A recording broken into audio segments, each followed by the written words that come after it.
Chers auditeurs, chers internautes, bonjour et bienvenue pour l'étude de la leçon numéro 6.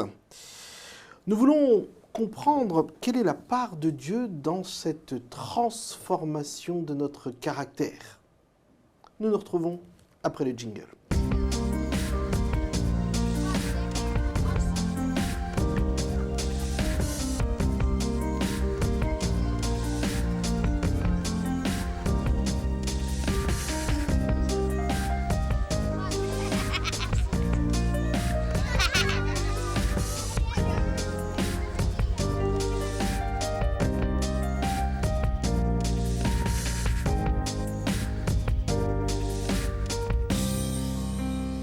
Pourquoi ne pas laisser la puissance transformatrice de Dieu nous changer? Telle est la question.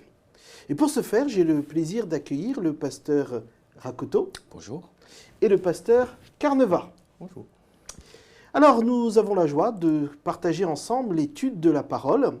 Mais avant toute chose, nous voulons invoquer la présence de Dieu et je demanderai au pasteur Rakoto de bien vouloir le faire. Nous allons prier ensemble. Seigneur Dieu, notre Père, nous te remercions pour cette occasion que tu nous donnes de pouvoir étudier ta parole. Éclaire-nous, Père, ouvre nos yeux, au nom de Jésus. Amen. Amen. Amen. Quel est le rôle de notre volonté dans la bataille contre le moi et contre le péché? En d'autres termes, le titre de la leçon est « Combattre avec sa force ». Ellen White dira « Cette volonté qui constitue un facteur si important dans le caractère de l'homme fut remise au contrôle de Satan au moment de la chute. Si notre volonté a été remise au contrôle de Satan au moment de la chute, c'est que donc tout est mort. » Effectivement, elle situe cette citation-là, je pense, dans le cadre du grand conflit. Par contre, à savoir que lorsque Dieu, le mécanisme par lequel Dieu intervient dans la vie d'un individu, c'est par le biais de la révélation. Le mécanisme par lequel Satan intervient dans la vie d'une personne, c'est par force, manu militari, on peut dire ça comme ça. Ça veut dire que Dieu laisse toujours un choix, une volonté d'agir, de soit d'accepter ou de ne pas accepter. Oui, mais si c'est que Satan qui a le contrôle, ça veut dire que je ne peux faire que le mal, je suis soumis donc à Satan. Oui, dans ce sens-là, et on peut comprendre ce que dit l'apôtre Paul lorsqu'il dit je ne fais pas le bien que j'ai envie de faire, mais le mal que je ne fais pas le bien que j'ai envie de faire, mais le mal que je n'ai pas envie de faire. Ça veut dire c'est pas que c'est mort. Parce que si c'est mort, bah, ça veut dire que c'est mort, vraiment c'est mort. Ça veut dire qu'il n'y a pas eu d'intérêt pour que le Christ vienne ouvrir le chemin de l'éternité si notre volonté est emprisonnée dans le bras de Satan. Je pense que ce qu'elle dit dans ce sens-là, c'est que Satan va agir par ce mécanisme-là de forcer, si bien que nous devenons des êtres qui sont habités par des esprits trop souvent chargés d'incohérence. Et notre nature après le péché, c'est plus cette nature-là où on a cette tendance naturelle à aller au mal, on a cette tendance naturelle à désobéir à Dieu. Et je pense que c'est dans ce sens-là qu'elle veut dire ça par rapport à cela. Mais ça n'enlève pas notre volonté, notre désir de venir vers Dieu. Et Jésus dit dans Matthieu chapitre 5, la première béatitude, il dit « Heureux ceux qui sont pauvres en esprit, car ils hériteront la vie éternelle. » Et le pauvre que Jésus utilise ici, c'est le mot ptokos, ce qui veut dire celui qui est rendu à l'état de mendicité. Ça veut dire celui qui a soif de Dieu. Et le psaume 34, je crois, qui exprime bien comme une biche qui soupire après l'eau du ciel, moi aussi, Seigneur, je soupire après toi. Ça veut dire que le Seigneur, malgré la domination de Satan dans ce monde, a laissé cette possibilité à l'humain d'aspirer à s'attacher à Dieu. Alors concrètement, pasteur, comment peut-on faire pour que la puissance de Dieu ok, viennent en nous et nous transforment. Parce que quand je prends le texte de Colossiens chapitre 1er, je vous invite à prendre Colossiens chapitre 1er, le verset 29, il est dit « C'est à quoi je travaille en combattant avec sa force qui agit puissamment en moi. » Alors pasteur, comment concrètement on peut faire cette expérience? Déjà dans la soumission, dans l'écoute. Alors tu cites Colossiens, j'aurais pu citer aussi l'apôtre Pierre, hein, qui dit, dans Pierre au chapitre 5, se soumettre à Dieu, apprendre à se soumettre à Dieu, et le diable fuira aussi loin de nous.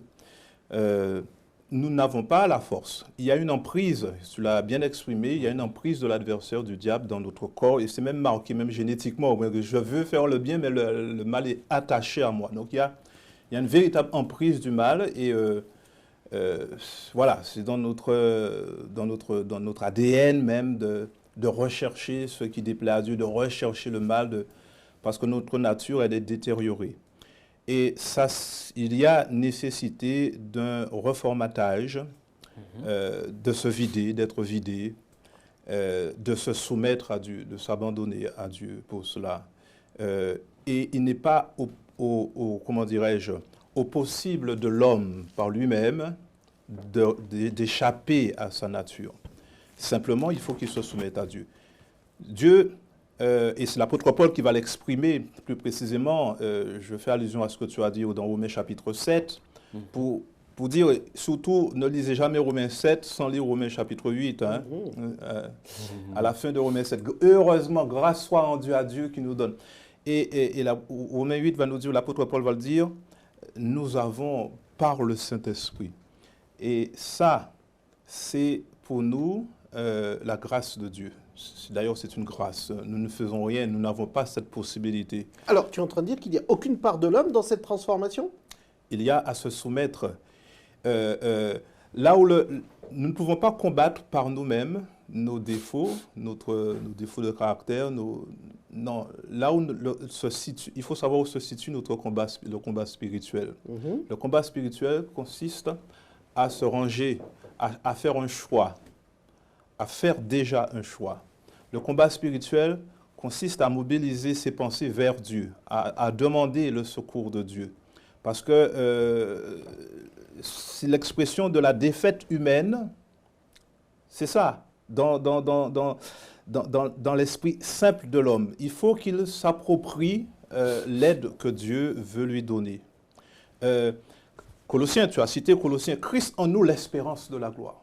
Si Christ n'est pas en nous, Colossiens 1, 28, si Christ n'est pas en nous, mais c'est perdu, c'est mort. Pasteur, y a-t-il une part de l'homme dans cette transformation? C'est le choix, c'est le choix. Il faut qu'il se soumette à Dieu. Seigneur, la seule chose que l'on va faire, c'est le choix. C'est la demande à Dieu, c'est le choix et la demande. Alors, et donc c'est Dieu qui fait tout le reste.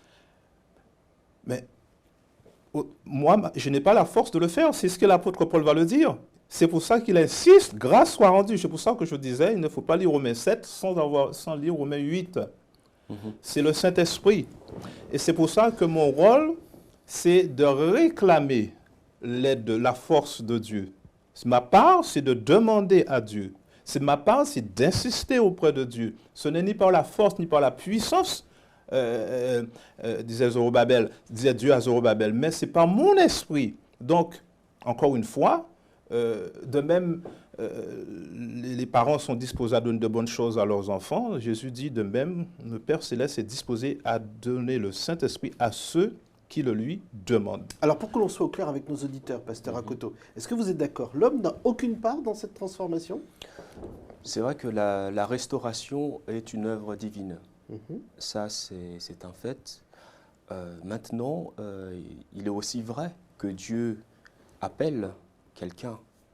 Donc ça veut dire que lorsque la personne perçoit cet appel de Dieu-là, il y a quand même une volonté de l'homme de s'inscrire dans cet appel de Dieu-là, dans la démarche. Donc je dirais peut-être que, à la différence de mon collègue Eddy tout à l'heure, moi je dirais quand même qu'il y a une part de l'homme dans cette transformation-là.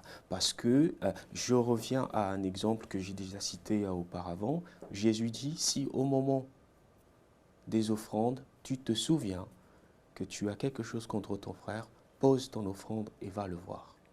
Ça veut dire que lorsqu'on va rentrer dans cette dynamique-là de l'application de cet enseignement, là, on va comprendre une dynamique de la prière différente.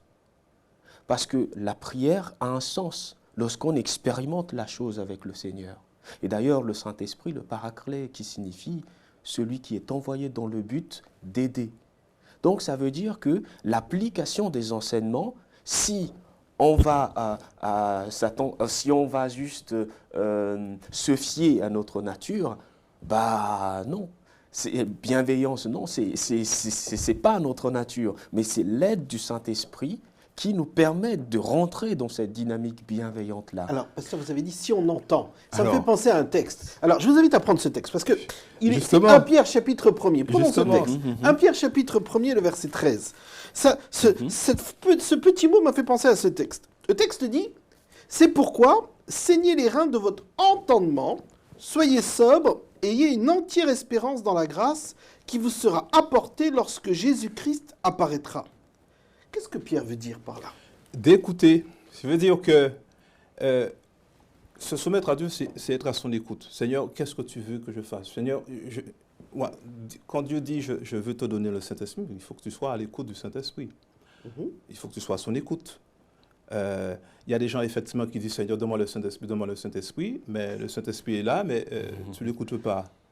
Donc c'est là. Tu vois, vous voyez, c'est comme à l'époque, les gens disaient, mais il faut que tu mettes ta ceinture, il faut que tu attaches tes reins. C'est ça, c'est l'idée du texte, hein, ceindre les reins de son entendement. C'est attache ta ceinture. Pour le juif en particulier, les reins, c'était le siège de la puissance masculine. On le comprend ça facilement. Et puis les reins, on attachait ses reins, c'est aussi, à l'époque, il n'y avait pas de pantalon non plus, mais ça peut se comprendre aussi. Mais il y avait toutes ces voiles-là, et bien il fallait qu'on dévoile tout ça des genoux pour que les genoux puissent bouger, qu'on puisse facilement bouger. En réalité, l'action de l'homme, c'est d'être à l'écoute de Dieu. J'allais dire une expression en créole que peut-être la majorité comprendrait, ou la majorité ne comprendra, c'est attacher ses reins, quelque part, c'est pouvoir être à même de bouger, de se déplacer. Mais ce n'est pas dans la force humaine. Moi, les reins, ce n'est pas dans la force humaine, ce n'est pas dans la force de nos reins, de notre vitalité masculine, virile ou humaine, tout simplement, que se trouve... c'est ici, c'est dans le siège de la pensée, c'est dans notre capacité à entendre, à écouter. C'est-à-dire le Saint-Esprit se révèle, mais tout le travail de l'homme, c'est d'être à l'écoute. Tout le travail de l'homme, c'est d'être à l'écoute. Parce que tu dis dans la prière, si Dieu vous dit, si quand tu vas prier, mais tu te souviens que. Ouais, mais on peut toujours se souvenir que, mais on doit écouter. Pendant que je prie, le Seigneur me dit, ah, tu sais, ouais, mais il faudrait que tu... C'est l'écoute. Parce qu'on pourrait dire, on peut passer outre. C'est dans l'écoute. Après, une fois qu'on a écouté, le Seigneur nous donne davantage d'écouter. Plus on écoute, plus le Seigneur nous donne d'écouter. Moins on écoute, plus nos oreilles se ferment. C'est comme le pharaon, là, n'est-ce pas? Le texte nous dit, Dieu endurcit son oreille, mais en réalité, les circonstances font que soit on est plus à l'écoute, soit on est moins à l'écoute. Dieu veut nous rendre davantage à son écoute. Ok. Alors, si je comprends bien, cette transformation, elle ne se fait pas en un claquement et elle se fait progressivement alors. Je pense que oui, je pense que c'est oui, c'est un processus. Si on s'appuie sur l'idée que c'est un apprentissage, hein, c'est ce que Paul le dit, hein, toute écriture est inspirée de Dieu et utile pour enseigner. Or, dans notre précédente vidéo, on avait signifié le fait que lorsqu'on parle d'enseignement, on parle d'apprentissage, on parle de la répétition, on parle de l'acquisition. Ça veut dire que dans la conception, dans la compréhension déjà de l'enseignement, ça prend du temps. Personnellement, il y a des choses que je me suis fait baptiser il y a quelques années en arrière, mais il y a des choses que je comprends que maintenant. Et donc ça veut dire que cette compréhension, le savoir, peut prendre du temps, on chemine avec le Seigneur. Et une fois qu'on comprend quelque chose, ça ne doit pas s'arrêter juste dans le savoir. Il faut que ce savoir-là soit transformé en acte, dans la répétition, dans l'expérience. Et le témoignage s'inscrit dans le domaine de l'expérience. Parfois, lorsqu'on demande est-ce qu'il y a des témoignages, parfois il y a un silence. Parce que le témoignage ne relève pas du savoir, de ce qu'est-ce que le texte dit, mais relève de ce que je pratique par rapport à ce texte-là. Et donc, du coup, ça peut prendre du temps, ce processus-là, je dirais même, ça peut prendre des années. Mais vous comprenez que c'est très dur en 2022 de pouvoir dire aux uns et aux autres, en réalité, tu n'as rien à faire, c'est ce que vous disiez, pasteur Carnevas. Pas tout à fait. Laisse Dieu Ça, faire, c'est- et puis, Non, non. wait and see, Dieu Non, fait c'est tout pas, en toi, c'est ça. c'est pas du tout cela. Ah, C'est pas du tout ce que j'ai dit. Toi, tu as insisté à 2 reprises, j'ai vu là-dessus, mais ce n'est pas du tout ce que j'ai dit. Décider d'écouter quelqu'un, d'être à son écoute. C'est pas à négliger. Ce n'est pas à négliger. Moi, je dis simplement, j'ai dit tout à l'heure que si j'essaie de lutter contre une mauvaise habitude, je vais la plupart du temps être déçu. Parce que je vais réaliser que je n'y arrive pas. C'est ce que j'ai dit. D'accord? J'aurais beau essayer, mais je vais être dans l'insuccès, dans l'échec. Alors je dis, parce que j'essaie de combattre par mes propres forces. voilà. Et donc je dis, dans ce cas-là, Seigneur, je n'ai pas la force donne-moi la force de pouvoir le faire. Donne-moi être davantage à ton écoute. Ce n'est pas à minimiser. Ça n'est pas être à minimiser. Le fait de ne pas être à l'écoute, malheureusement, c'est ce qui nous rend si peu C'est faibles. rechercher une certaine présence de Bah, Dieu. bien sûr, c'est rechercher afin la qu'il présence de puisse Dieu. opérer cette Bah oui. transformation. C'est exactement Jésus ce va dire, que... sans moi, vous ne pouvez rien faire, mais c'est pas Exactement. à négliger, ça. C'est exactement ce qu'a vécu Jacob. Oui. On connaît la vie de Jacob. Jacob voulait à tout prix avoir ce droit d'aînesse. Il a vécu avec cet Il a arrière-plan bataillé par ses propres... que son frère voulait le tuer. Mhm. Il était dans une position où c'est vrai, ses actes étaient, on va le dire, négatifs. Et pourtant, dans Genèse 32, on voit que Jacob veut à tout prix chercher la présence de Dieu. Et il va lutter donc avec Jésus pour avoir cette bénédiction. Ça vous a...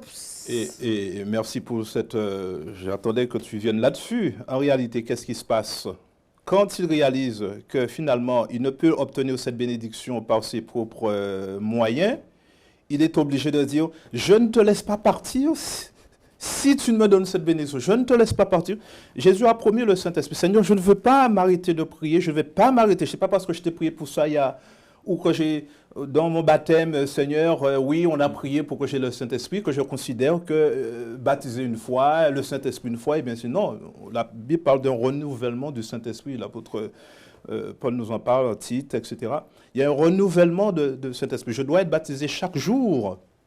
Je suis baptisé une fois, peut-être, mais le Saint-Esprit, c'est un baptême quotidien, continuel. C'est chaque jour. Je peux être baptisé hier et pas être baptisé aujourd'hui du Saint-Esprit. Donc, qu'est-ce que ça signifie, être rempli du Saint-Esprit? Parce que, encore une fois, ce sont des métaphores. Le Saint-Esprit, ce n'est pas un liquide, nous sommes un réceptacle, on découle. Non, ça veut dire simplement, je suis à l'écoute. Ce n'est pas une activité, je veux dire, à négliger. Quand je lis 1 Pierre chapitre 5 que j'ai cité au début, on est peut-être passé très rapidement là-dessus. L'apôtre Paul nous dit... On peut le reprendre, hein, 1 Pierre chapitre 5, ensemble. Hein. Oui, verset 6. Verset 6, oui. Humiliez-vous donc sous la puissante main de Dieu afin qu'il vous élève au temps convenable. Déchargez-vous sur lui de tous vos soucis, car lui-même prend soin de vous. Soyez sobre, veillez. Votre adversaire, le diable, rôde comme un lion rugissant, cherchant. Résistez-lui avec une foi ferme, etc. Mais on commence par dire résister au diable avec une foi ferme, etc. Mais on oublie ce qui précède que je viens de lire aussi. C'est d'aller vers Dieu, se décharger sous lui, se remettre entre ses mains. C'est là-dessus. On ne va pas batailler avec...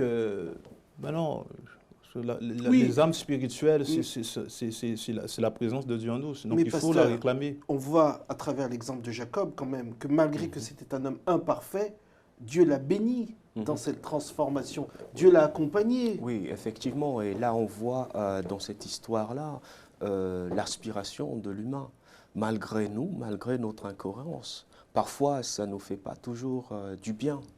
d'être d'être dans un comportement déviant, tout en sachant que c'est un comportement déviant, mais nous n'avons pas la force de résister à ce comportement. Mais malgré cela, et j'aime bien l'histoire de Jacob, malgré ce qu'il est, l'incohérence dans laquelle il se trouvait, il exprimait à Dieu le fait qu'il ne veut pas le lâcher sans qu'il déverse sur lui sa bénédiction. Et c'est intéressant parce que nous sommes ce que nous sommes quelque part en tant qu'humains, mais malgré le fait que nous soyons humains, restons attachés au Seigneur. Et je pense que c'est s'ouvrir à Dieu. Telle est la mission que Dieu nous a donnée à tout à chacun, en fait, par le biais du sanctuaire. Par exemple, l'adorateur doit se présenter de Dieu en ouvrant son cœur, de son incohérence, de ce qui l'habite, enfin, quelque part. Et malgré cela, d'exprimer quelque chose, un attachement au Seigneur. Et moi, ça m'arrive justement de dire au Seigneur, mais tu me connais, mais je veux t'appartenir, Seigneur, dans mes limites, dans l'humain que je suis, mais je veux que si tu reviens là aujourd'hui, je veux que tu me prennes, tout en sachant que je ne suis pas parfait. Et ça, je trouve ça très très beau, parce que on a le sentiment que être à l'écoute de Dieu, c'est finalement ne jamais avoir à tomber. Mais être à l'écoute de Dieu et à l'écoute du Saint-Esprit, puisque le Saint-Esprit est là pour nous convaincre, c'est que lorsqu'on est tombé, qu'on puisse pouvoir se relever. Et cela, être conduit. Ce n'est pas parce qu'on ne fera pas d'erreur. Ce n'est pas parce que quelqu'un a fait une erreur pour dire « Oh, mais non, cette personne-là, elle n'a pas le Saint-Esprit, etc. » Mais à partir du moment que cette personne a commis des erreurs et qu'elle peut se relever, ça, c'est la preuve qu'on est à l'écoute de Dieu. Ah, à l'écoute de Dieu. Mais comment est-ce que l'on peut être sûr que mes choix ne sont pas simplement le fruit de mes pensées, de mes émotions? Comment être sûr que ma décision se fonde sur la parole de Dieu? Parce que c'est ça le problème, c'est qu'on a toujours l'impression d'avoir cette inspiration dont vous parliez, mais les fruits sont différents. Alors concrètement, comment être sûr? Comment être pratique là-dessus pour que cette transformation s'opère? Oui, je pense que l'émotion contribue à la prise de décision, et ça, il ne faut pas oublier. L'émotion, ce n'est pas quelque chose de mauvais, ça justement favorise notre prise de décision. Je prends juste un exemple très rapide. S'il y a un lion qui apparaît là, on ne va pas s'amuser à rester là. Oui. On va juste prendre une décision de dire allez, on part. Donc l'émotion a quelque chose à faire dans la prise de décision. Or, la parole de Dieu produit de l'émotion, oui, de la joie, de la tranquillité. Tout ça, c'est de l'émotion qui, parfois, nous conduit aussi à prendre des décisions. Il m'est déjà arrivé de lire la parole de Dieu, d'être émerveillé par ce que je lis, et ça me permet de faire un choix, ça me permet de prendre une décision, ou simplement d'exprimer une volonté de s'inscrire dans ce que je viens de lire, dans ce que viens de comprendre dans la parole. Donc il y a l'émotion, certes, mais l'émotion produit la décision, et la parole de Dieu produit l'émotion, donc la parole de Dieu produit la volonté de suivre. On est d'accord que nos émotions peuvent nous emmener à faire de mauvais choix. Donc comment être sûr que ce ne sont pas nos émotions qui nous guident, et que c'est vraiment la parole de Dieu ou l'Esprit de Dieu qui nous guide? C'est vrai que la parole de Dieu reste le critère absolu. Dieu a dit. Ça, c'est la référence ultime, c'est pas moi-même. Malheur à l'homme qui se confie en l'homme. Même quelqu'un me dirait, si un ange viendrait vous dire quelque chose, selon l'apôtre Paul, rappelez-vous, il y a une norme du jugement qui reste la parole de Dieu, la loi de Dieu. On ne peut pas aller contre ça. Ça, c'est déjà quelque chose.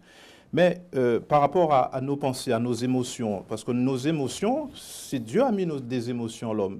Il ne faut pas banaliser ou comment dirais-je, diaboliser nos émotions. Nos émotions doivent être sanctifiées. Nous sommes des êtres d'émotion. Même la colère est une émotion qui peut être positive. Il y a une colère négative. C'est un exemple que je donne. Moïse qui qui va frapper l'étape de l'alliance devant un peuple en idolâtrie, en fornication, c'est légitime. Mais Moïse qui frappe le rocher, là c'est illégitime. Ça, ce sont ses émotions qui passent, c'est sa colère personnelle. Mais l'indignation contre le mal, l'indignation contre le péché est une indignation, on pourrait dire, juste et sanctifié et béni de Dieu, parce que Dieu déteste le mal. Donc, on n'est pas là pour diaboliser nos émotions. Non, les émotions font partie et peuvent être un moteur de nos vies.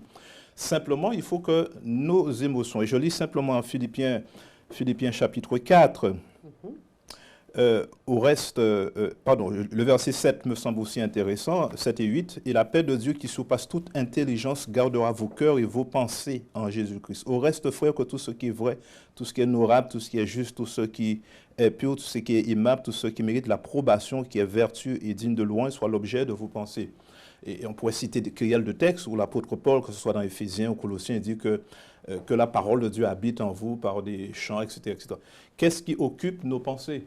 C'est peut-être la réalité. C'est là où se trouve la bataille spirituelle du chrétien. Qu'est-ce qui occupe nos pensées? Parce que c'est une avenue de l'âme. Comment est-ce que l'adversaire peut prendre le dessus sur nous en laissant nos pensées ouvertes à ces insinuations? Attention, la leçon de cette semaine était combattre avec sa force. Donc, justement, c'est comment on ouvre les portes de nos âmes. Sous quoi s'ouvrent nos yeux? Jésus a dit, mais si vous regardez une femme la convoitez, vous avez déjà commis. Mais sur quoi s'ouvrent nos yeux? Sur quoi s'ouvrent nos pensées? Tout dépend vers quoi sont dirigées les portes de nos âmes, nos pensées. Jésus nous donne une solution ici. Il nous dit, dirigez vos pensées, priez sans cesse, c'est pas être à genoux, les mains jointes. Non, je marche en voiture, je roule, etc. Bon, voilà. Qu'est-ce qui occupe mes pensées? Parce que nos pensées construisent nos actions définissent nos habitudes, et nos habitudes, notre caractère.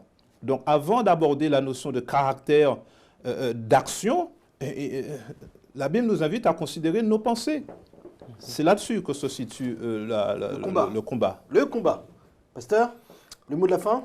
Le mot de la fin, je dirais que lorsqu'on expérimente la parole avec le Seigneur, c'est là qu'on ressent justement le besoin d'être aidé par le Saint-Esprit. Et c'est là qu'on découvre une dimension nouvelle de la prière et du cheminement avec le Seigneur. Et donc moi je dirais combattre avec sa force, et combattre, ça relève quelque part la volonté d'aller de l'avant. Donc ça veut dire que lorsqu'il y a une volonté d'aller de l'avant avec le Seigneur, c'est là qu'on va réclamer la force, en fait, l'aide du Seigneur à travers son Saint-Esprit qu'il nous a déjà donné, en fait. Il ne s'agit plus donc dans ce sens-là de demander, mais de rentrer dans la démarche dans laquelle Dieu veut que nous nous inscrivons. Et pour terminer, il y a un verset dans Ésaïe chapitre 30 et le verset 21 qui dit tu entendras derrière toi une voix qui te dit là va à gauche, là va à droite. Oui.